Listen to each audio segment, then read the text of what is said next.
Good evening. Tonight, let's slip into the decadent, whispered corridors of ancient Roman scandalware. Marble floors echoed with intrigue, and the moonlight caught glints of gold in silk-clad silence. But was she truly Rome's most debauched empress? Or simply a convenient scapegoat? You're about to meet a woman whose name became synonymous with lust, deception, and ultimately betrayal. This is the story of Valeria Messalina, third wife of Emperor Claudius, and one of the most notorious figures in Imperial Roman history. Let's begin. The year is 41 CE. The empire is still freshly soaked in the blood of Caligula's murder. Her lineage was noble, certainly descended from the Julio-Claudian line, but she wasn't expected to be empress. When she married Claudius, it was before he was ever considered imperial material, a political arrangement, perhaps, but also one that gave her access to the inner workings of Roman ambition. Rome's elite, rattled by the sudden shift of power, placed Claudius Olympic, stammering scholaring the throne, more out of convenience than confidence. And at his side sits barely 20 years old.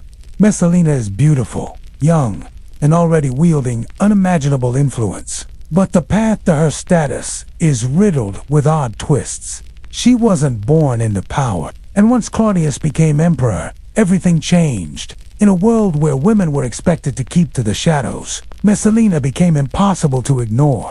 They come decades later, after her fall, after her name was used as a moral warning.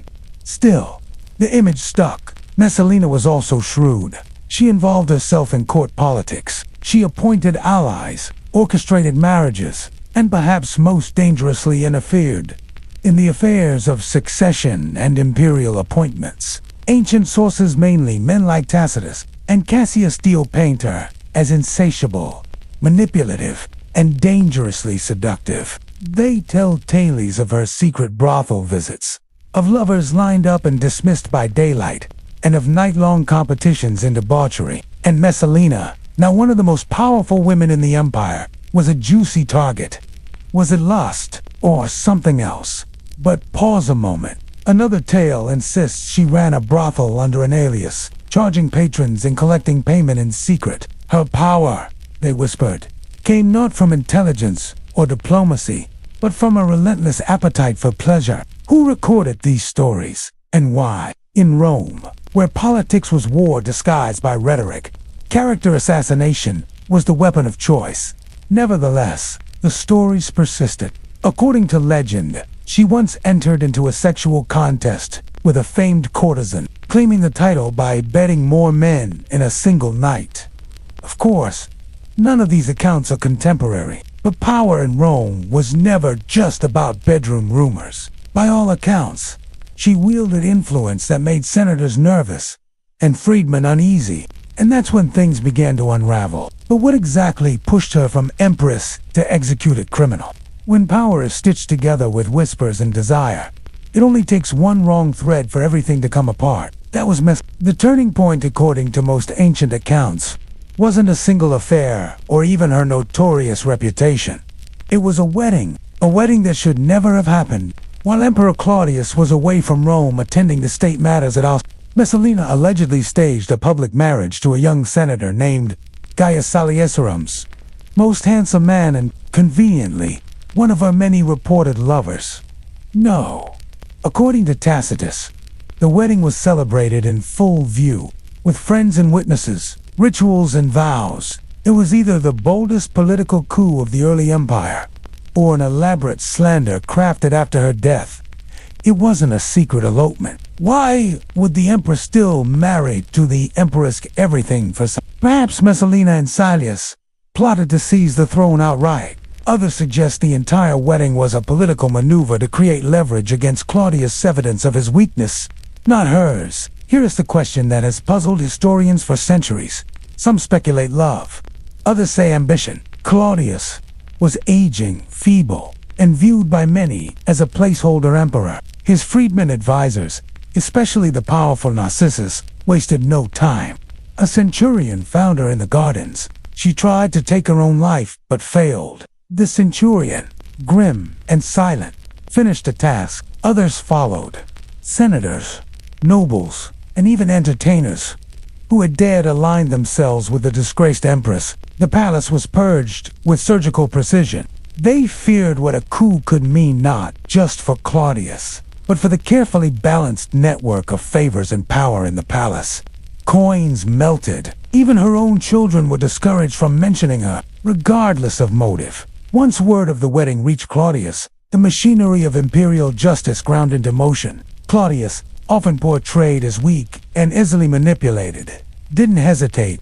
They exaggerated her excesses, embroidered her escapades, and turned her into a cautionary tale. The empress who let lust and ambition drive her to ruin. Within days, Messalina's allies were hunted. Silius was arrested and swiftly executed. No trial, no delay. She fled to the gardens of Lucullus, a luxurious estate once known for its peacocks and paintings. There, she waited, perhaps, hoping Claudius would show mercy. After all, they had children together. They had once shared laughter, pillow talk, and perhaps, despite the politics, something resembling love. But mercy was not in the cards. Narcissus, reportedly fearing that Claudius might waver, ordered her execution without waiting for imperial consent. She was around 23 years old. After her death, Claudius strangely acted as though she had never existed. He forbade her name to be spoken. Statues were torn down. And yet, the myth endured. Later, writers couldn't resist the drama of her life. But were they telling the truth, or writing the history Rome needed? Was Messalina truly the villain they claimed, or simply a woman who played the same game as men and lost? So here we are, at the end of Messalina's tale, or rather, the end, as recorded by those who survived her. And Claudius, who had once entrusted her with more influence than most Roman women could dream of, moved on, or tried to. The gardens where she died, once alive with fountains and music, became quiet again after the swift end of the young empress. Shortly after Messalina's death, Claudius married again, this time to his own niece, Agrippina, another name history would not soon forget. But Messalina's story refused to vanish, no matter how forcefully the empire tried to erase her. Perhaps it was her notoriety, perhaps it was the vacuum of scandal left in her wake. Whatever the reason, she became a legend. Tacitus, Suetonius, and Dio each had their own politics, their own grudges, and their own views on gender, virtue, and order. In their world, a powerful woman was rarely admired. She was either the mother of virtue, like Livia, or the mistress of chaos, like Writers from the generations that followed painted her with increasingly vivid strokes. A sexual deviant, a manipulative monster, an empress who traded dignity for pleasure and power. But always lurking behind those portraits is a more complicated figure. It's about how history remembers women who rise to high, about how ambition, when draped in silk and perfume, becomes suspect, about how Rome, so proud of its civilization, was always more comfortable with obedient wives than powerful She played a dangerous game, navigating court alliances, rivalries, and whispered plots. Those who dared to move pieces on a board they weren't allowed to play. She may have used her beauty, she may have manipulated those around her, but she was also part of a much larger machine, one where survival demanded ruthlessness. We must remember that Roman historians were not neutral.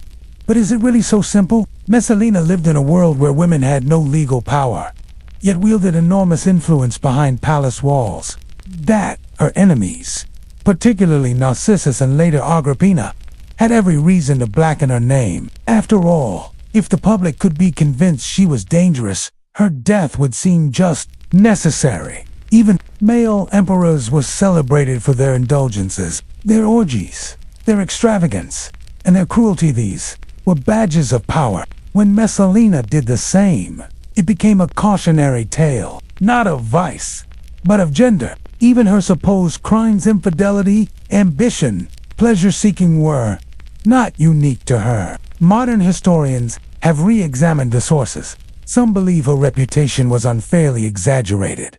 And perhaps that is the real lesson. Messalina's story isn't simply about sex or scandal. As you drift into sleep tonight, consider how often history's worst women were simply those who refused to stay silent. And ask yourself, if Messalina had been born a man, would she have been called a monster? Tonight, let us drift back even further into the heart of the Roman Republic, before emperors ruled the world and before Messalina or Agrippina ever breathed a word of scandal. This is a time of civil wars and collapsing alliances, of men like Julius Caesar and Mark Antony, reshaping the very meaning of Roman power. And into this churning storm steps a woman whose name most textbooks conveniently skip: Fulvia. She was not an empress. She wore no crown. From a young age, Fulvia was surrounded by politics, both in marble halls and whispered conversations behind closed villa doors. She married 3 powerful men over the course of her life, more politically significant than the last. And with each union, she stepped closer to the heart of Rome's unstable power core. And yet, she wielded legions. Curio, like Clodius before him, was a staunch supporter of Caesar. Fulvia found herself once again at the heart of revolutionary politics. Fulvia didn't simply support his political ambitions. She reportedly helped fuel them. She attended rallies, managed his supporters, and even helped navigate Rome's chaotic street politics. A rising general, a man who would soon rule half the known world. When Clodius was murdered in 52 BCE by followers of his rival Milo, Fulvia didn't mourn quietly. What we do know is this.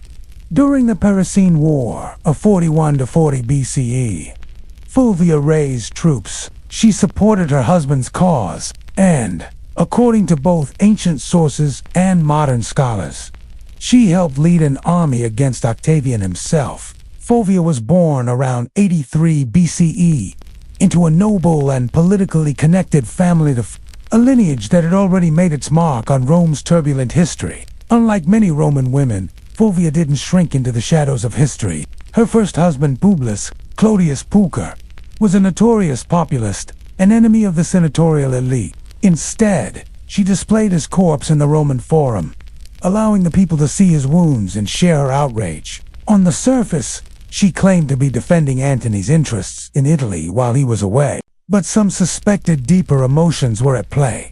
Jealousy of Cleopatra, anger over Octavian's growing power, and perhaps even a hunger for her own slice of history. The move sparked riots. Some even claim it ignited the political chaos that eventually led to the fall of the Republic. But Fulvia was just getting started. Her second marriage to Gaius Scribonius Curio was shorter but no less significant, and when Curio died in battle, Fulvia did not retreat. Instead, she married Mark Antony, one of Julius Caesar's closest allies, and a man destined to clash with Octavian later, known as Augustus for control of Rome. Now Fulvia was no longer a grieving widow or political widowman. She was the wife of a consul. And yet, when Antony left for the east-occurring alliances, waging campaigns, and famously beginning his affair with Cleopatra, was Fulvia, who remained behind and took command. But what exactly did she command? That's the question. Historians still debate. Yes, Fulvia, the only woman in Roman history known to have led troops into civil war. Her motivations were complex. But could Rome tolerate a woman on the battlefield? Could Fulvia truly defy both social norms and military expectations without being punished? And what happens when the Republic's fiercest woman faces the future emperor of Rome? As the Mediterranean winds swirled through the 7 hills of Rome, Fulvia, now married to Mark Antony, made a bold move few Roman women would even dare imagine. With her husband stationed in the east and her rival Octavian solidifying control in Italy, she stepped into the breach. Tensions between Octavian and Antony had been steadily rising, exacerbated by political appointments, territorial disputes, and, most of all, personal betrayals. According to sources like Appian and Dio Cassius, Fulvia fanned the flames herself. The year was 41. BCE civil war was again boiling to the surface, this time between the surviving members of the Second Triumvirate, Mark Antony, Octavian, and Lepidus. And caught between them was Fulvia, though not passively. She gathered troops, not symbolically, not metaphorically. She and Antony's brother, Lucius Antonius, raised actual legions veterans, loyal to Antony, particularly in the regions of northern and central Italy. These weren't Team Elise, They were hardened soldiers who had fought for Caesar and now for Antony's legacy. Fulvia's goal was simple: challenge Octavian's control of Italy before it was too late. From there, she launched a short but intense conflict against Octavian known as the Puriceni War. She likely believed Octavian wouldn't dare attack outright. That public sentiment, especially among veterans loyal to Caesar and Antony, would support her. She feared, perhaps rightly, that he was moving too quickly to consolidate power and marginalize Antony. Fulvia, trapped inside the walls, likely faced the sobering realization that Rome would not follow a woman's rebellion. Some sources claim Fulvia believed Octavian was intentionally driving a wedge between her and her husband, keeping Antony away in the east and seducing Roman loyalties in his absence. She was right to be worried. When the dust settled and the Treaty of Brundisium was signed between Octavian and Antony, she had raised armies to fight Octavian and risked everything, and yet history turned the page. The propaganda machine was already humming. Octavian was careful to emphasize Antony's foreign alliances, especially with Cleopatra. Octavian spared him, but Fulvia's fate was more complicated. She wasn't executed. That would have been politically risky. Alone, far from the empire she'd fought to shape. Ancient accounts claim Antony wept upon hearing the news, but by then, his alliance with Cleopatra was well underway. Instead, she was sent into exile, alone. She became little more than a footnote. Some accounts, even more colorful, describe her walking among soldiers in armor, inspecting formations, and making speeches to rouse support. Whether these are exaggerations or not, the impression remains. Fulvia was no bystander. Meanwhile, Fulvia became a symbol not just of political resistance, but of something stranger, a woman with military power. In the Roman imagination, this was unnatural, even threatening. According to the writer, Florus Fulvia wore a sword, like a man, and took part in military councils. Her forces, under the banner of Lucius Antonius, captured and fortified the hilltop town of Perusia. It was a gamble. She was wrong. Octavian's forces surrounded Perusia in the winter of 41 BCE. The siege dragged on for weeks.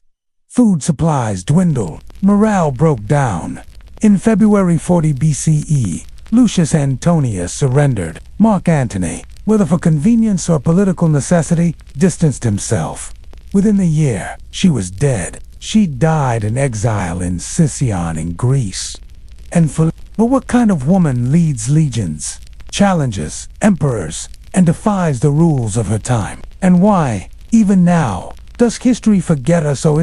In the waning light of Roman memory, Fulvia became a shadow talked about more in whispers than records, more as a caution than a figure of respect. After her death in 40 BCE, the Roman world shifted quickly. Antony returned to Italy to negotiate with Octavian. The rivalry between the two men was not over, but the woman who had stood between them, who had ignited the first flames of their civil war, was gone. There were no tributes, no statues, no great mourning among Rome's elite. Her memory was buried, not with honor, but with political convenience. The Treaty of Brundisium, signed later that year, redivided the Roman territories between Octavian and Antony. The result was political calm for a while. It reflected the contradictions of a crumbling republic, a system no longer able to sustain its own ideals. Antony married Octavian's sister, Octavia, in a temporary show of peace, even as his hardened ambition drifted back toward Cleopatra in the east.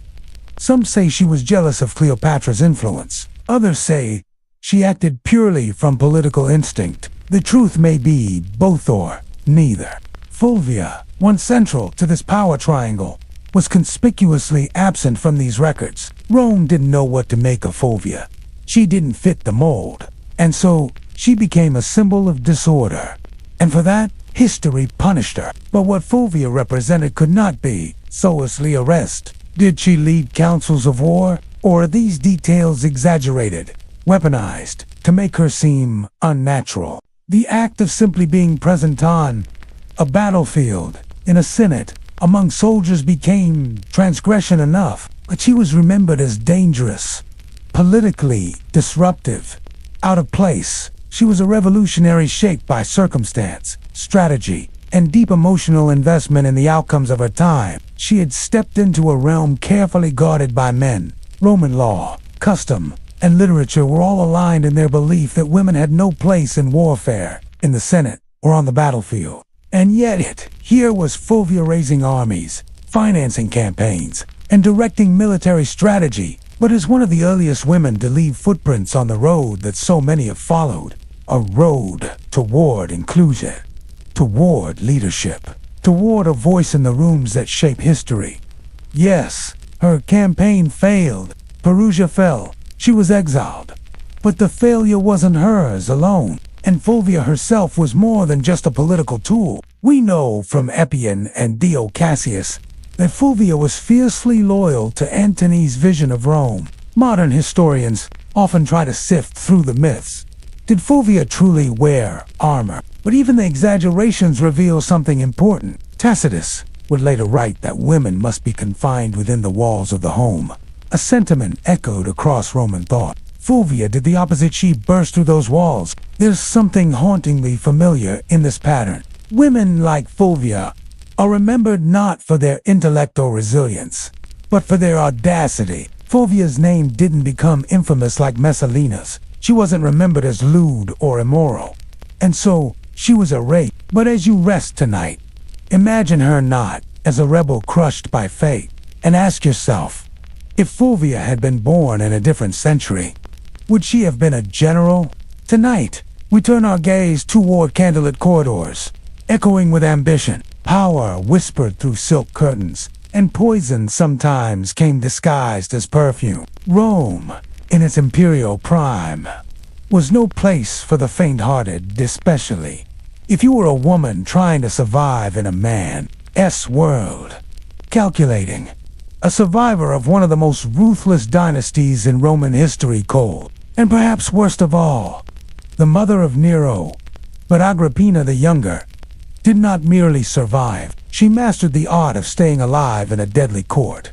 She ruled from behind the throne, and sometimes even from above it. From the beginning, one that could get you killed. Her father was a celebrated general, beloved by the legions. Her mother, a granddaughter of Augustus himself. Her name has come down to us as dangerous, but it was legal.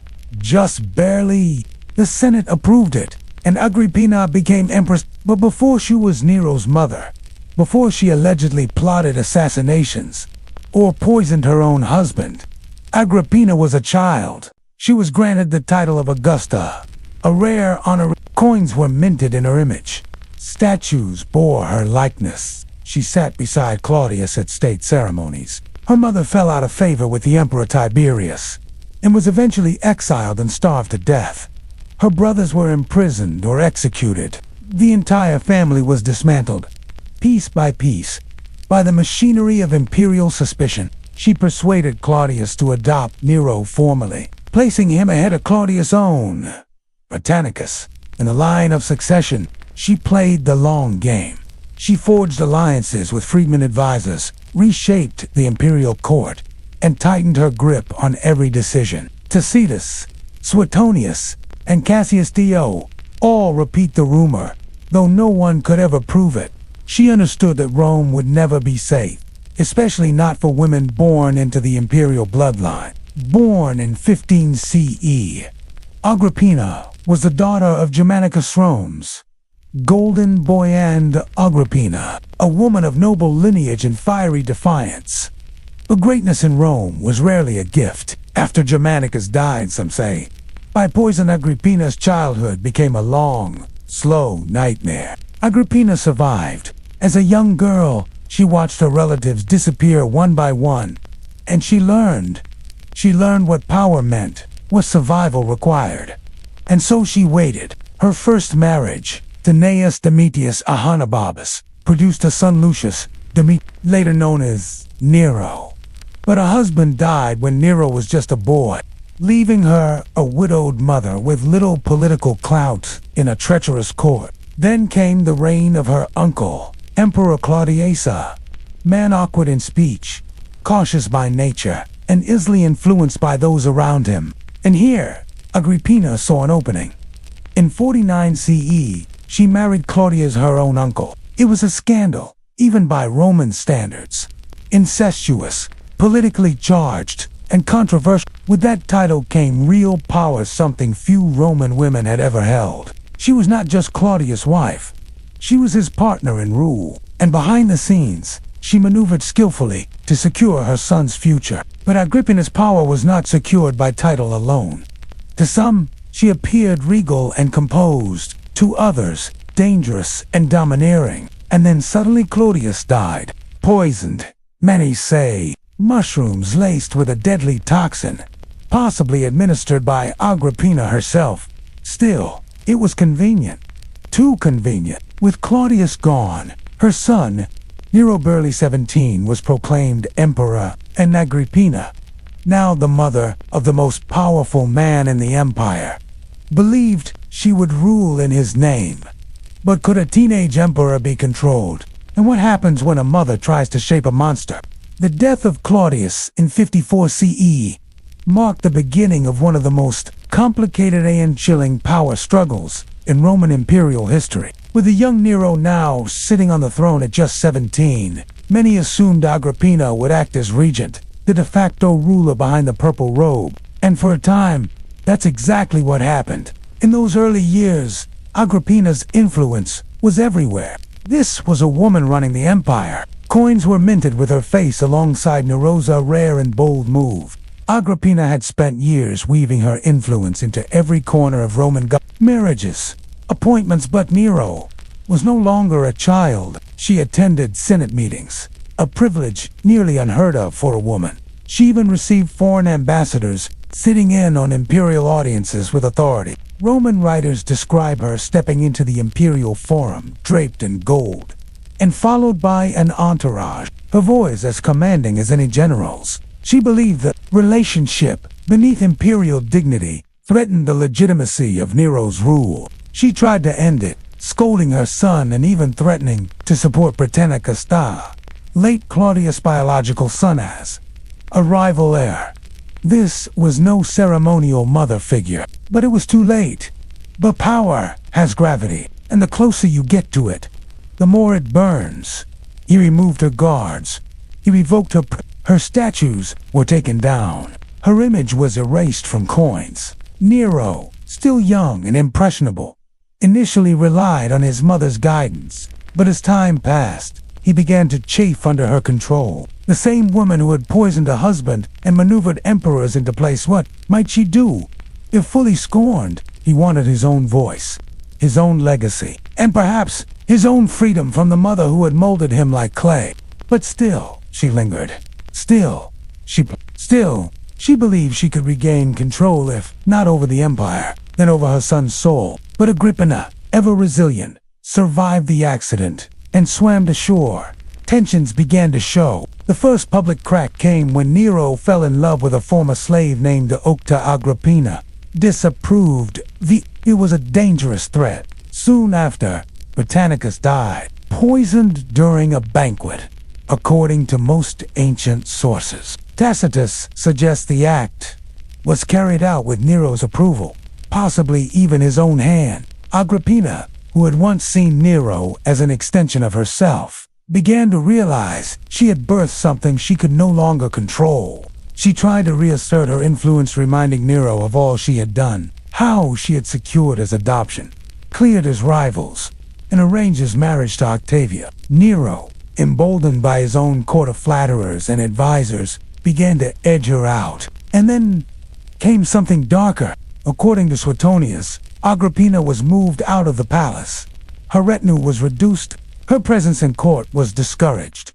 Nero began to fear her, not just politically, but personally. And so, Nero, the first attempt on her life, according to ancient gossip, was almost theatrical.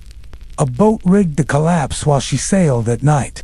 The story spread like wildfire, and Nero, now fully unmasked, knew a second attempt had to succeed. But was it ambition that drove him, or fear? And how does a son bring himself to murder his own mother? And so, the storm that had been building between mother and son finally broke. Nero, having failed to kill Agrippina by sea, chose a more direct and brutal path. According to Tacitus and other Roman chroniclers, he sent a group of assassins to her villa in Misenum. Under the cover of night, their orders were simple: eliminate the Empress Mother. The story goes that when the men arrived, Agrippina faced them with cold composure. She may have even uttered a final, chilling line pointing to her womb and saying, "Strike here, for this bore Nero." With a fact or embellishment, the image remains iconic. A mother facing death from the child she had shaped into a ruler. He expected celebration or relief. But what he received instead was public discomfort and whispered condemnation. Even in a society hardened by decades of political violence, matricide, a murder of one's mother, was a transgression of almost mythic proportions. The assassins did as they were told. Nero's reaction was reportedly strange and easy, restless, paranoid. Rome had seen blood before, but this was different. The Senate, as always, played along. They declared Agrippina's death necessary for the safety of the empire. Nero commissioned official reports stating she had plotted against him. She used poison, manipulation, and arranged marriages like weapons. She defied social norms with calculation and resolve. But she was also one of the most politically capable women in Roman history. Her understanding of court dynamics rivaled any senator's. Her ambition, though often vilified, was no different from that of her male contemporaries. Statues of Agrippina were quietly taken down. Her name was scratched from public monuments. She did it because, as a woman in imperial Rome, that was the only way to survive. Influence or extinction, those were the choices. He was plagued by dreams of her. He reportedly consulted magicians and Eastern mystics, desperate to rid himself of the guilt in the visions. Trained him a strategist, a survivor, a mother who gambled everything on her son, protected him, cleared the path for him. And when he no longer needed her, he turned on her, like so many Roman emperors did to those closest to them. But despite this forced erasure, her shadow remained. Nero spiraled after her death. The mother he had killed continued to haunt him, and Rome began to notice. The young emperor, who had once been guided with discipline and diplomacy, soon descended into erratic behavior. Of a woman who rose higher than any Roman woman before her, only to fall by the hand of the child she had crowned. He executed senators on a whim.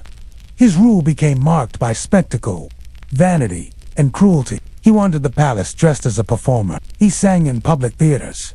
He married, divorced, and killed again. Some historians wonder, was Agrippina the one restraint holding him back? Was the monster that Rome feared born the moment she died? Yet even in death, Agrippina's legacy is complex. She was not innocent. It's worth noting, when Agrippina took power, she didn't do so for love of luxury or comfort, and she chose influence. The tragedy is that she raised her destroyer. But if we strip away the dramatics of ancient historians, who were eager to paint her as a villainous schemer, we left with a woman of remarkable tenacity and lost. As you rest tonight, think of the villa by the sea, lit by torches on the final night of Agrippina's life, and ask yourself, was Agrippina a monster, or did she simply raise one? Let's drift now to the golden years of the Roman Empire. The streets are orderly. The marble temples gleam in the Mediterranean sun, and Augustus, the first true emperor of Rome, sits calmly at the helm of the known world. He is patient, controlled, a man who rose to power not through bloodlust, but calculation. Everything about Augustus was engineered for stability: his laws, his imagery, and even his family.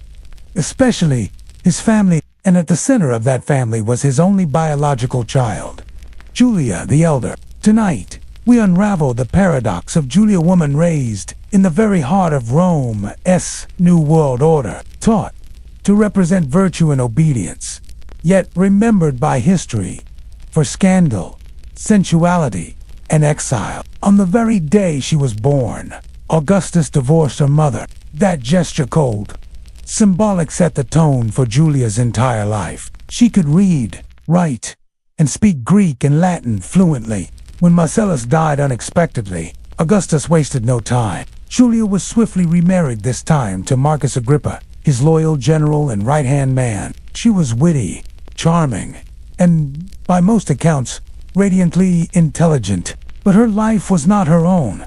Her father arranged her every step. She was never meant to be a daughter in the usual sense. She was an imperial tool, a living, breathing pawn in Augustus' game of dynastic chess. Born in 39 BCE, Julia was the daughter of Augustus and his second wife. She was featured in state art, praised in public speeches, and held up as the ideal Roman woman. From childhood, Julia was educated like few women in Rome. Her first marriage came young too. Her cousin Marcus Claudius, Marcellus, Augustus's nephew. She hosted late-night gatherings in the Forum, reportedly using the very rostra where laws were read as a stage for revelry. And while Roman men were allowed their industry, a woman, especially the daughter of the emperor, was held to a different standard. Agrippa was older by over 25 years, but he was powerful, reliable, and, most importantly, obedient to Augustus' vision. To others, she was decadent, disobedient, and dangerous. With Agrippa, Julia had 5 children, including Gaius and Lucius Caesar, both adopted by Augustus and positioned as heirs to the empire. It seemed, for a time, that Julia's role as imperial mother and matron was secure. And with that freedom came rumors, whispers, winks, behind togas, satirical poems scribbled in taverns. But when Agrippa died in 12 BCE, everything changed. Now a widow in her mid-20s, wealthy, connected, and independent, Julia found herself with more freedom than any Roman woman of her rank. The polite mask of virtue began to slip.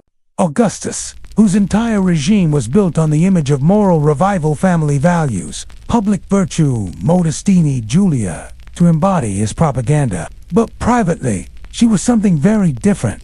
Stories soon began to circulate. Julia had taken lovers, many lovers, senators, equestrians, poets some say. To some, Julia was bold, witty, an independent woman, expressing herself in a world built to suppress her. Augustus was mortified. But how did the daughter of Rome's most controlling emperor fall so far out of line? And what would happen when her father, who ruled not only Rome, but morality itself, was forced to confront her defiance? By the turn of the 1st century BCE, Rome was a city walking a fine line between polished image and private indulgence. Augustus had carefully refashioned the Roman Republic into an empire, cleverly while maintaining a facade of moral reform. He passed strict laws on marriage, adultery, and family values. He restored ancient temples, celebrated piety, and declared a return to the virtues of the old republic. And standing at the center of this stage was his daughter, Julia. She was supposed to represent the purity and discipline Augustus wanted for all Roman women. He, in turn, found her irreverent and unpredictable. Though the marriage served Augustus' political agenda, it was a disaster behind closed doors. Tiberius eventually asked to leave Rome and live on the island of Rhodes in exile, possibly as much to escape Julia as to avoid court politics. But behind the veils and statues, Julia lived another life, one far less controlled and far more dangerous. This time, he married her to Tiberius, his stepson, and a decorated general. Ancient sources, often eager to moralize, listed names with scandalous flourish. Iulus Antonius, the son of Mark Antony, was said to be her most serious companion. She was the mother of his adopted heirs, Gaius and Lucius Caesar. Her disgrace threatened their legitimacy, and by extension, the future of the regime itself. Others included senators and noblemen, all members of Rome's elite. Tiberius was a man of grim disposition, stoic, cold, and entirely unsuited for Julia's spirited personality. There were no luxuries, no contact with friends, no sons to visit her. According to one account, even wine was forbidden. Her mother Scribonia chose to accompany her voluntarily. After the death of Marcus Agrippa, Augustus once again intervened in Julia's future. He made the matter public, issuing a proclamation that she'd violated the very laws he had passed. In effect, the emperor declared his own daughter a criminal, breaking not only her reputation, but also her political usefulness. They despised each other almost immediately. Julia, quick-witted and social, found Tiberius dour and joyless. Others were exiled or disgraced, and Augustus reportedly cursed his daughter's name, wishing she had never been born. With her third husband gone, Julia was again left alone, and once again the rumors began. She took lovers, though. How many, and how seriously, remains unclear. But what disturbed Augustus most wasn't simply the affairs. It was their public nature. According to gossip, she and her companions held nighttime parties on the rostra, the public speaking platform of the forum. There, she drank wine and laughed loudly, not just for a Roman matron, but for the emperor's own daughter.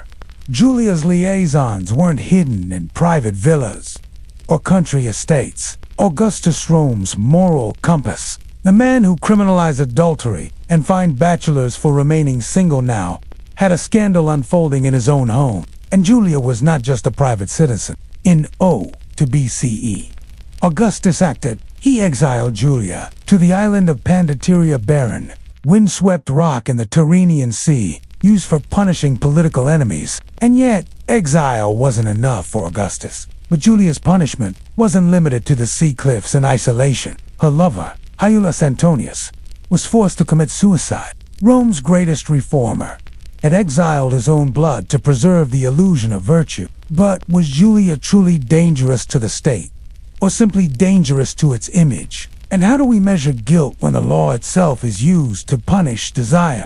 When Julia was rowed to the island of Pandateria, waves crashing against the cliffs below, she became more than just a disgraced daughter.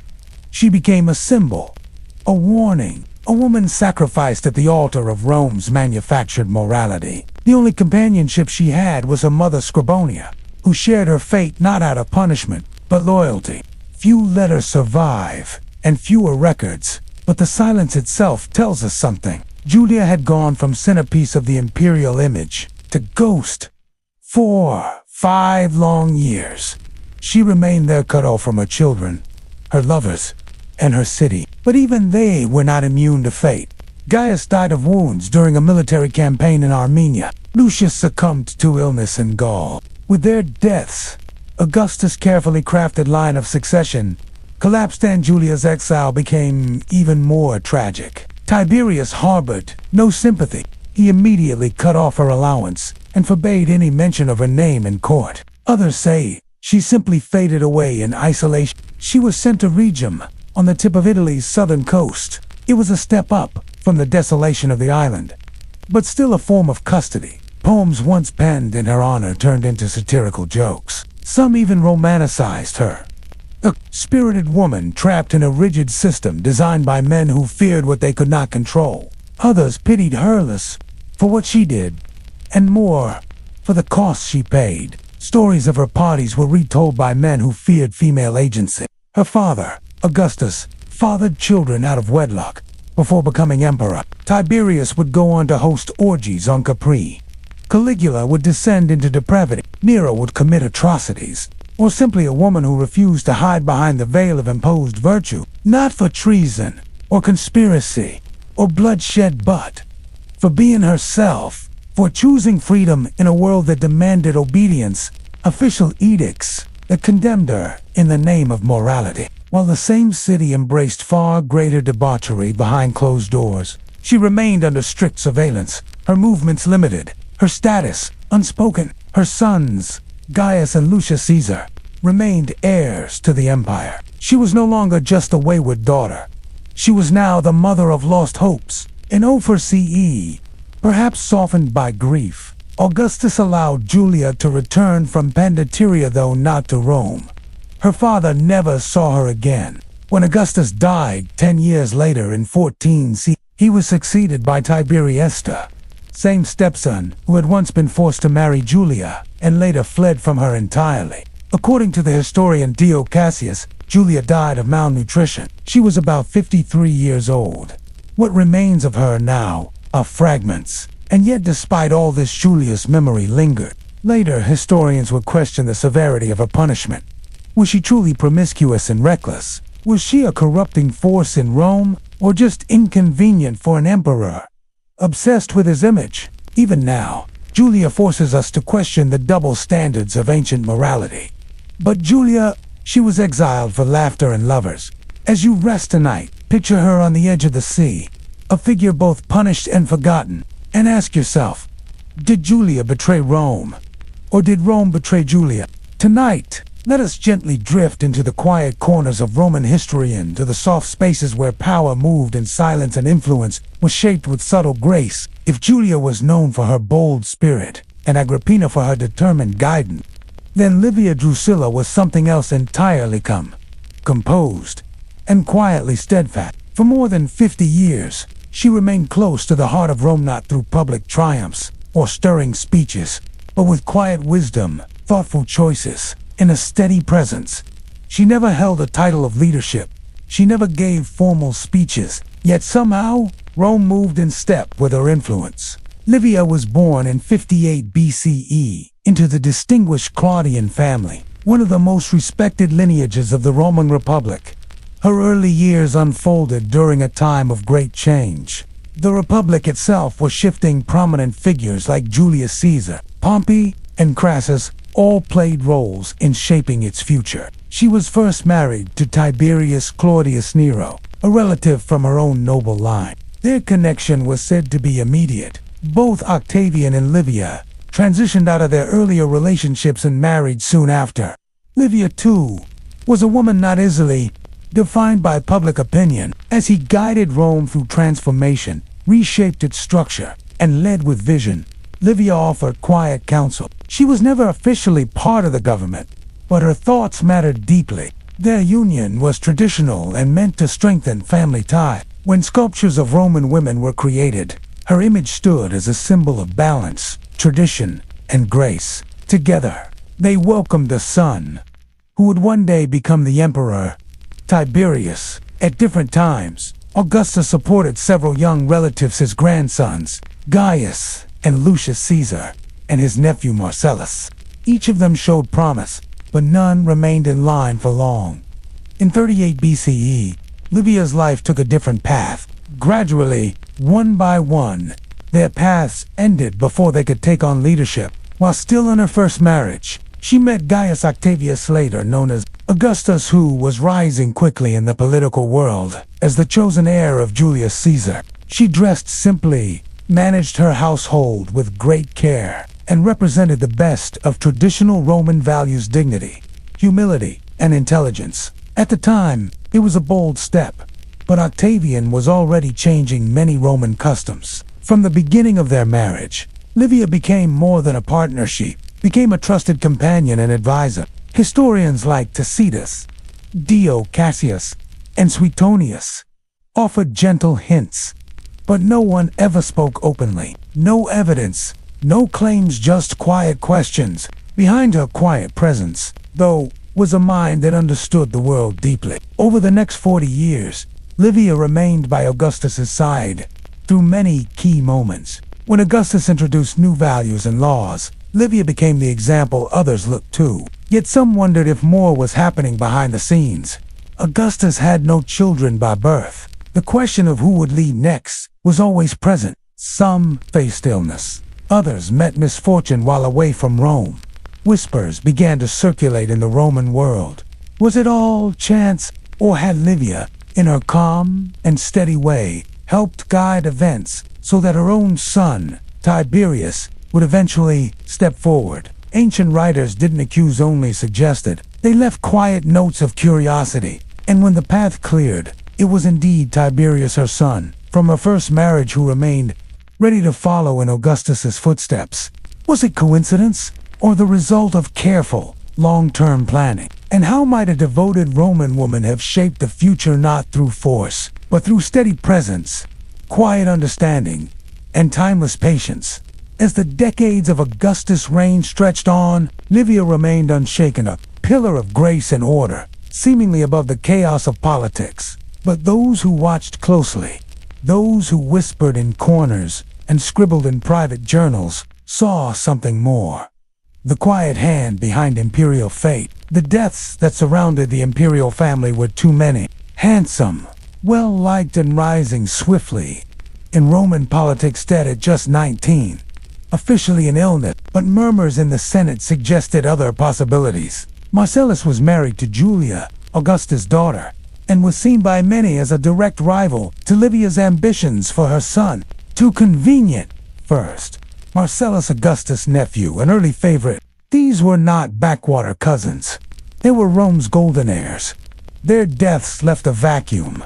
And who filled it? Next, Gaius and Lucius Caesar, Julia's sons, by Marcus Agrippa, both adopted by Augustus, both groomed for succession.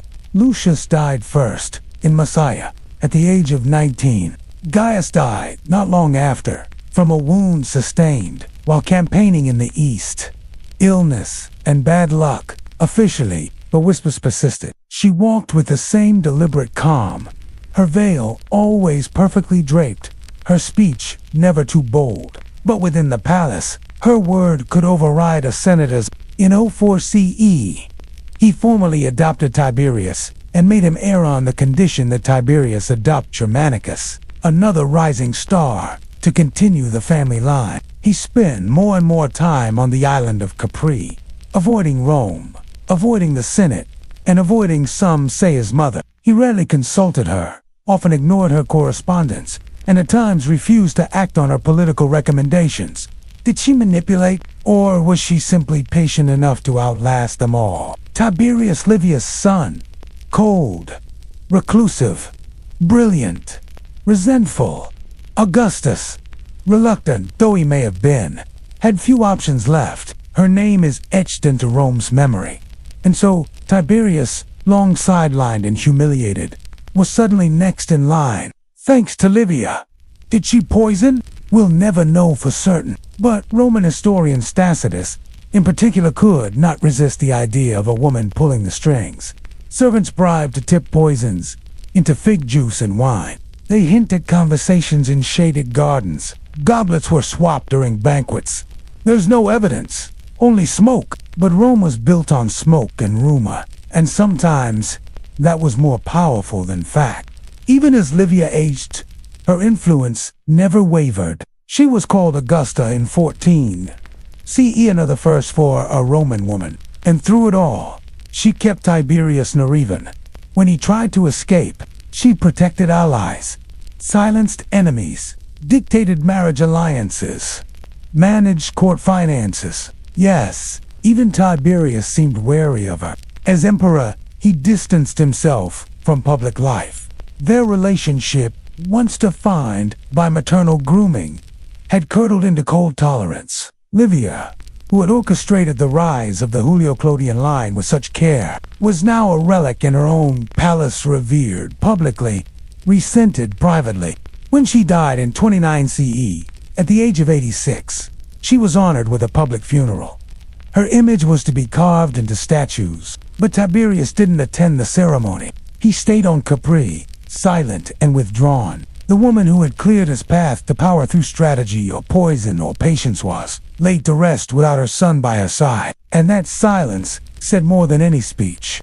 Did he fear her legacy? Did he resent what she'd made him become? Or was her absence simply the last act of control in a life that had shaped an empire?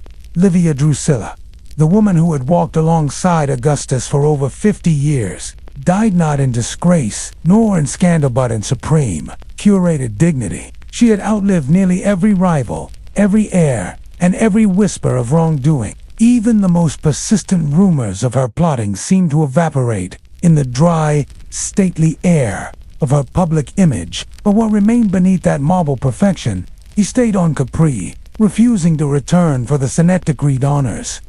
He declined to oversee her funeral. The grand monument Augustus had once promised for her, Tiberius delayed it. A deification, a gesture that had crowned her late husband. Tiberius blocked it. Her son, Emperor Tiberius, offered the clearest, stiff, most bitter.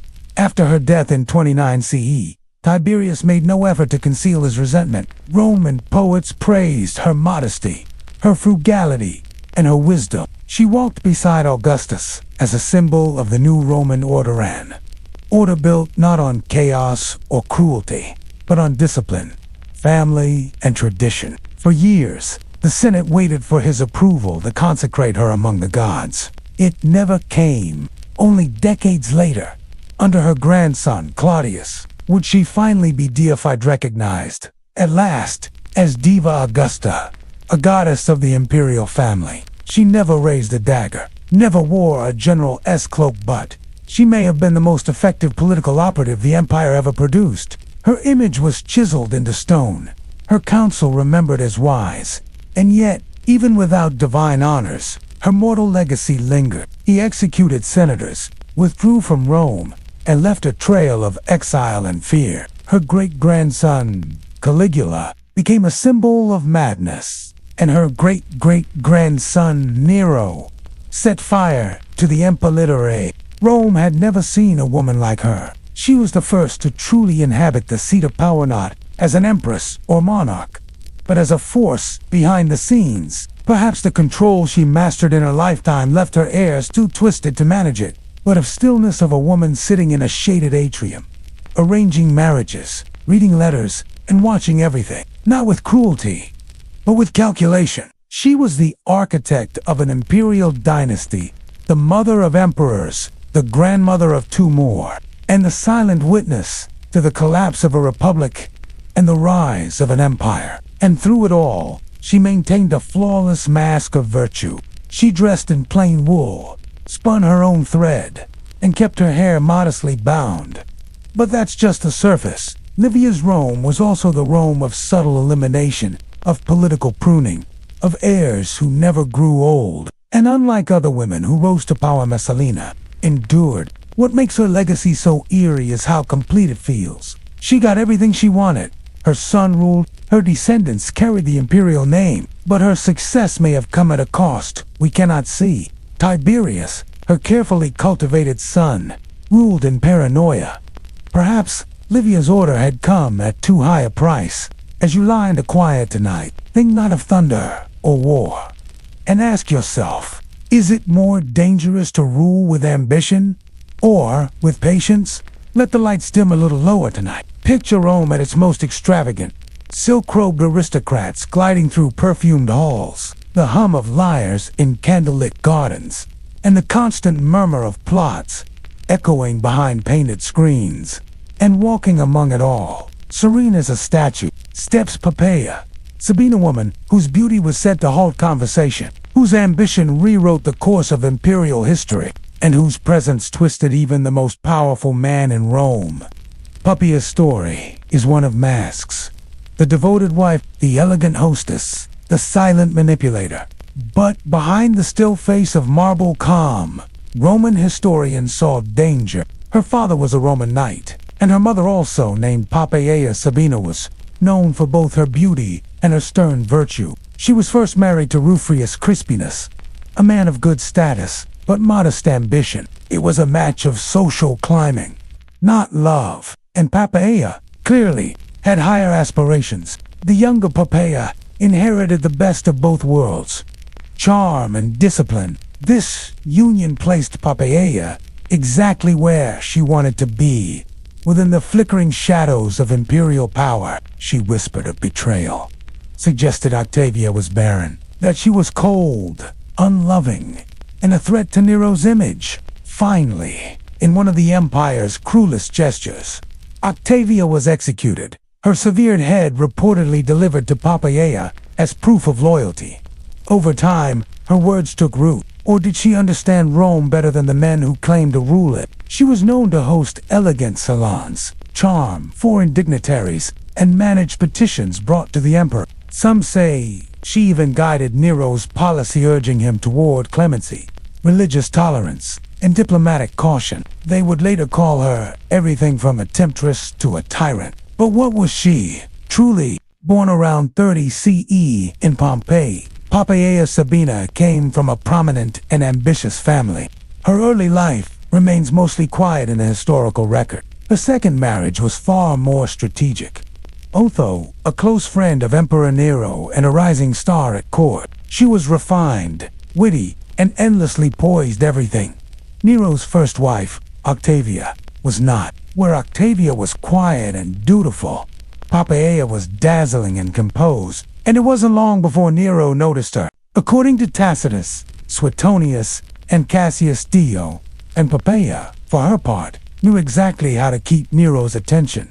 She flattered him, challenged him gently, always gently. She understood that Rome's most dangerous man wanted not a wife, but a mirror. Someone to reflect his greatness, his vision, his divinity. At the time, Nero was still married to Octavia, the daughter of Emperor Claudius, and a symbol of dynastic respectability. Poppaea played the long game. Nero began to distance himself from Octavia. Then he had her exiled. Now, unopposed, Poppaea became empress. But was she simply a seductress, a beautiful face who connived her way into power? In the early years of her marriage to Nero, Poppaea held enormous influence. She was no wild schemer. She was a queen of subtlety. But power, once attained, must be maintained. And in Rome, that meant watching for knives. Could Poppaea survive the same man who had killed his own mother and discarded his first wife? Poppaea Sabina had achieved what few Roman women dared to imagine was. Now Empress of Rome, seated beside Nero at the height of his power, her image was etched on coins, her name spoken and hushed, and her beauty immortalized in poetry and marble. But for all her elegance, for all the glitter of pearls and the rustle of silk, Poppaea stood beside a man who was unraveling. He no longer merely ruled. He performed. He fancied himself a god, an actor, and a poet. And those around him were not courtiers, they were his audience. She flattered his vanity while subtly steering him away from his darker impulses. She did what Agrippina could not: make Nero feel adored without threatening his ego. Nero's reign, already marked by extravagance and cruelty, had begun to shift into something more dangerous. Poppaea understood this better than anyone. Some sources credit Poppaea with tempering Nero's wrath against encouraging restraint in a court that teetered constantly toward excess. She played her part masterfully. She praised his art, encouraged his creativity, and never publicly opposed his indulgences. Stories circulated that he sang while the city burned, plucking his lyre on a rooftop as the flames danced below. For a time, she calmed him. He accused them of arson and orchestrated one of the first state-sanctioned persecutions of Christians in history. Tacitus describes horrific punishments, crucifixions, burnings, and public executions staged as entertainment. Under her influence, Nero enacted policies favorable to the Jewish population of Rome, even intervening on behalf of his father-in-law, who governed Judea. But influence in Nero's Rome was fragile. One misstep, one whisper, one misread moment, and it could all vanish. But as with much of her life, Poppaea's presence is felt more in the spaces between facts, always close, always silent. Poppaea knew this, and so she cultivated a rare balance. Detached, yet attentive. Graceful, yet calculating. She surrounded herself with loyal attendants, vetted everyone who came near Nero, and maintained a curated image of virtue and devotion. Yet for all her refinement, even she could not fully escape the rot beneath the imperial gold. Pregnant again, her health declining, she struggled to keep Nero's attention as his behavior grew increasingly erratic. He resumed public performances, traveled endlessly, and surrounded himself with flatterers and fools. She had given Rome a future, perhaps, even softened Nero's madness. In 64 CE, a fire swept through Rome, the Great Fire, as it would be called. Nero was blamed by many. Whether that was true or not, Nero needed a scapegoat. He chose the Christians, a small, unpopular sect at the time. Poppaea's role in this remains uncertain, and forced him to play the role of the lost empress. Some later sources suggest she sympathized with the Jewish people, and may have been more tolerant than Nero. Others claim she pushed for the persecution. She did, however, accomplish what Nero's previous wife could not. She bore him a child. And what did she truly believe? Others claim it was far darker than Nero, in a fit of rage, kicked her in the abdomen, leading to her death. Whether the act was deliberate or a tragic accident, the result was the same. Poppaea, once the most powerful woman in Rome, was gone. A daughter. For Nero, this was monumental. He adored Poppaea and cherished the infant. The empress seemed, for a moment, unassailable. But fate so often cruel in Roman he gave her a lavish funeral and had her deified, a rare honor for a woman, even an empress. Statues were raised, temples constructed, coins were minted in her name. The child died in infancy, and Poppaea, though still empress, grew more fragile. Then, in 65 CE, tragedy struck again. Poppaea died suddenly, violently, and under circumstances so mysterious that even ancient historians couldn't agree on the truth. Some say it was a miscarriage brought on by illness. Tacitus, Suetonius, and Dio Cassius all repeat the story, some hesitantly, some with lurid detail. But Nero went like, with his mother, or Octavia did, not erase her. Instead, he wept, he embalmed her body with rare spices, and then he married a young boy named Sporus, had him castrated, dressed him in Poppaea's clothes. It was not love, it was obsession. Poppaea had, in her death, become untouchable, idealized, preserved. But what did she really want? Was she a power-hungry social climber, or a woman navigating madness with the only tools she had? When the torches of Poppaea's funeral flickered in the Roman dusk, they marked more than the passing of an empress day. Marked the end of the last thread of control in Nero's crumbling world. For all the extravagance of her burial mounds of Arabian incense, silver statues, golden urns, it was grief laced with guilt. Nero, history's favorite villain, wept uncontrollably. The man who had murdered his mother, discarded his wives, and watched his city burn had broken over the death of Poppaea Sabina. But what does that say about her? Poppaea, unlike Agrippina or Livia, left behind no clear political agenda. She wasn't remembered for war, for policy, or for plotting heirs to the throne. Even after death, she haunted Nero's mind, an ideal he could not let go of, a memory too sharp to fade. Her power was different, quieter, wrapped in charm and suggestion. She didn't command armies, she commanded Nero. And for a time, that was enough to rule Rome. In the aftermath of her death, Nero tried to preserve her presence through grotesque imitation. He sought out a boy's paressu. Nero called him Poppaea, dressed him in her gowns, and paraded him as if the empress had never died, and may have offered gentle counsel to Nero during his more balanced moments. But others, like Tacitus and Suetonius, saw only manipulation behind her serene exterior. Her face, serene and distant, was carved into altars. Her name is etched into coinage, but her voice lost. She left behind no letters, no speeches, no memoirs, only the accounts of men who admired her beauty and feared her influence. She survived where others fell. Octavia exiled and executed. Agrippina stabbed and drowned. Listening quietly, his court whispers swirl around her. She says little.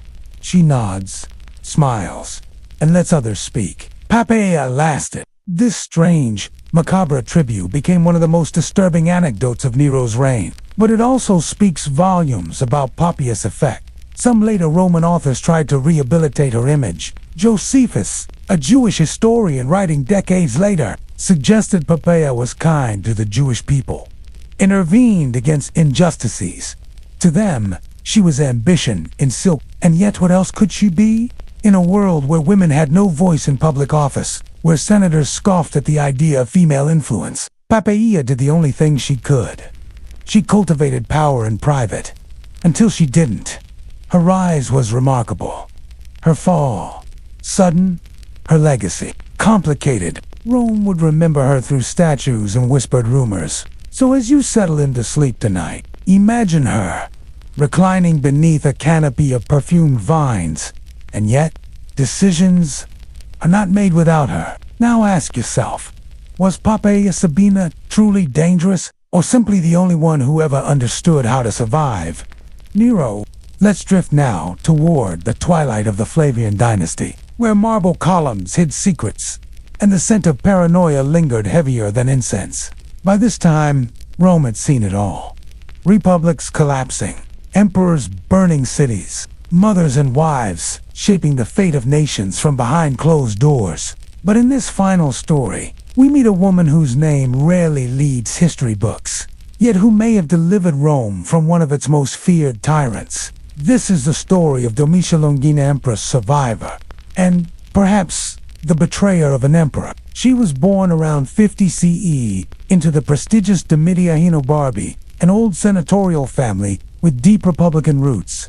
Her father, Gnaeus Domitius, was a decorated general under both Claudius and Nero, known for his victories in the East and his strict military discipline. But as Domitia grew up, Rome was shifting again. Nero's reign collapsed in blood and betrayal, and after the brief chaos of the year of a new dynasty emerged, the Flavians, with Vespasian at its helm. He had grown up in the shadow of his father Vespasian and older brother Titus. Both admired military leaders, while Vespasian ruled with pragmatism and Titus with popularity. Domitian would rule with fear. Domitia, graceful and well-connected, married into this rising power. Her first husband was a senator, but that alliance was short. The Senate hesitated. The people watched, but the imperial machine moved forward. His rule was defined by control, by surveillance, by terror, disguised as law. Domitian declared himself emperor, and Domitia became Augusta, Empress of Rome. She bore him a son, who tragically died young. Afterward, her role became more ceremonial, though no less visible. By the late 60s CE, she had caught the eye of Vespasian's younger son, Domitian, a man already known for his brooding intensity and thirst for control. Their marriage was more than romantic, it was political. Domitian, though not the first choice for emperor, was deeply ambitious. Domitia was by his side from the beginning. Others believe it was political maneuvering, or perhaps Domitian's mounting paranoia. Whatever the reason, Domitia was cast out. In 81 CE, after Titus' sudden death, Domitian seized power. She was young, poised, and quickly took on the role of imperial hostess. Statues were erected in her image, coins bore her likeness, and she was praised as a symbol of stability.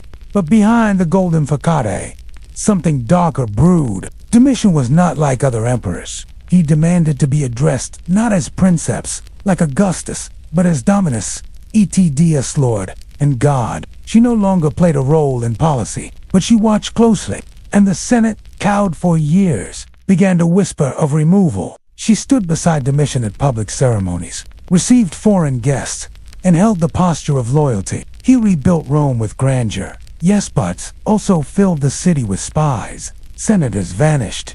Dissenters were tortured. Friends betrayed friends and whispered denunciate. Domitia remained by his side through it all. But cracks began to form in the imperial marriage. In 83 CE, a scandal exploded.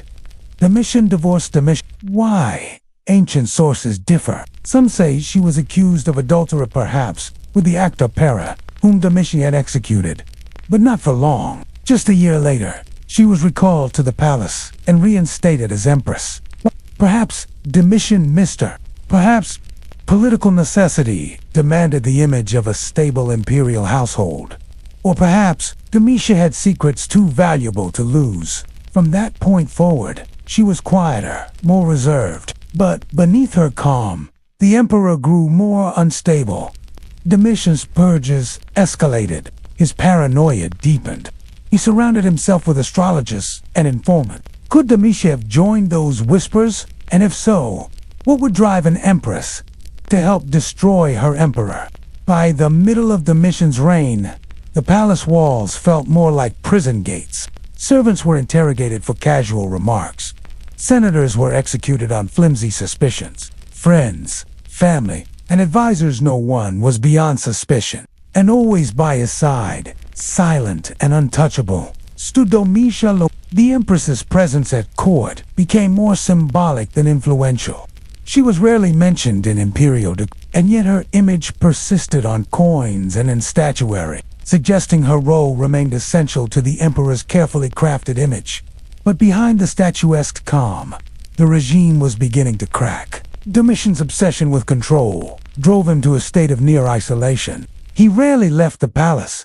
He trusted no one. He accused senators of treason exiled his own relatives, and employed spies in every corner of Roman life. The historian Suetonius writes of mass executions. Cassius Dio describes him sitting alone for hours, catching flies. Others hint she was gathering information, waiting, and calculating. What's certain is that by 96 CE, a growing group of senators, court officials, and even palace staff had begun to conspire, and stabbing them with his stylus, whether literally or symbolically. We don't know. Either way, the picture was clear. The emperor was unhinged. The Praetorian Guard, once the protectors of the emperor, had become his watchers and his watch. In the final years of his rule, Domitian's cruelty escalated from paranoia to brutality. One source suggests she even begged him to stay out of the chamber where he would be killed. But did she do so out of love or theater? But the names of those involved, Parthenius, Domitians, Chamberlain, and several Praetorian officers, suggest a conspiracy that reached deep inside the palace itself. And still, Domitian endured. He often dismissed guards from his chambers. His schedule was erratic, and his rooms were locked from within. Some historians suggest she did so out of self-preservation. Others claim Domitian had been tricked into dismissing his guards. A group of conspirators, possibly 5 or more, stabbed him repeatedly. He fought back, wounding at least one attacker. But the outcome was inevitable. A practice called Damatio Memoria was declared. His name struck from inscriptions, his titles erased, his legacy denied. The question wasn't if Domitian should die, it was how and who would help them from the inside. Ancient sources are frustratingly vague about Domitian's role in what came next. And central to the success of their plan was access. Domitian had grown so suspicious that he no longer trusted anyone to approach him unannounced. But there was one person who still had direct access to the emperor, who could walk his halls, speak to him in private, and draw no suspicion. She made no public statement, no memoir, no confession. Domitia. Later historians would claim she warned him, that she told Domitian of ominous dreams, or whispered that palace staff were acting strangely. It's unclear. Perhaps even she was unsure by then. But what is clear is this. On September 18, 96 CE, Domitian was assassinated in his own palace. Accounts differ on the details. Some say Stephanos lured the emperor into a vulnerable room under the pretense of a legal matter. The emperor was dead. The Senate rejoiced. His statues were torn down. His name was damned. Rome had not seen such collective relief since the fall of Caligula and one of Domitia. Remarkably, she was untouched. She remained in Rome, her status preserved. She lived out her days in quiet dignity, outlasting emperors, historians, and rumors. She simply survived, which leads us to a difficult question. Did Domitia orchestrate Domitia's step? Did she warn him too late on purpose? Or did she, like so many Roman women before her, choose silence over martyr demand, manipulation over rebellion? In the aftermath of Domitian's assassination, Rome exhaled. The Senate, long silenced under his iron rule, erupted into celebration. Public ceremonies condemned his memory. His name was erased from official records. His statues were melted or toppled. The imperial cult, once mandated to worship him as Lord and God, was disbanded overnight. But in a curious twist of history, while Domitian's image was obliterated, the woman who had stood beside him for over 15 years, Domitia Longina, remained untouched. Why? Perhaps it was gratitude. Perhaps it was discretion. Or perhaps Rome simply didn't know what to do with her. She continued to live in Rome, maintaining her title and wealth. Coins bearing her name continued to circulate in the years after Domitia's death. She was neither punished nor glorified, just preserved. Unlike Julia, she wasn't exiled for shame. Domitia endured without spectacle, without confession, without downfall. Domitia retired from public life, but not into obscurity. And it's this silence that makes her so fascinating. Unlike Messalina, she didn't fall into disgrace. She outlived Domitian by nearly 2 decades, dying peacefully sometime in the early 2nd century. Under the reign of Emperor Hadrian, she was buried with honors, likely in the Flavian Mausoleum, alongside the very man she may have helped destroy. But what did she believe? We'll never know. No letters survive. No speeches. No writings. Was she a silent schemer, the careful architect of her husband's fall, or a reluctant partner, drawn unwillingly into a plot she could not stop? Only the cautious testimonies of male historians, Tacitus, Suetonius Dio, each portraying her with suspicion, but never outright condemnation, but never with clarity, never with motive. In Suetonius' Life of Domitian, she appears briefly, once as a faithful wife, then as a potential conspirator, and finally, as a quiet widow. She didn't need to steal scenes or write verses. She didn't need to poison or seduce. Her power was in stillness, in presence, in surviving a reign that consumed almost everyone else. And maybe that was her greatest skill. Opacity. Domitia understood the danger of Rome's political theater. And what of her legacy? Modern historians remain divided. The truth may be simpler. Perhaps Domitia did what so many imperial women had to do: adapt, wait, and act only when it was safe to do so. So as you rest now, imagine her final years. Older, wiser, still walking the gardens of a quiet Roman villa. The air warm and perfumed, the marble cool beneath her fingers. No more spies, no more blood. Just memory. She had stood beside she had watched tyranny rot from within, and whether she whispered the fatal order or simply allowed it to happen, she endured. And so we ask, did Domitia betray Domitian, or did she, like so many others, simply save Rome from him?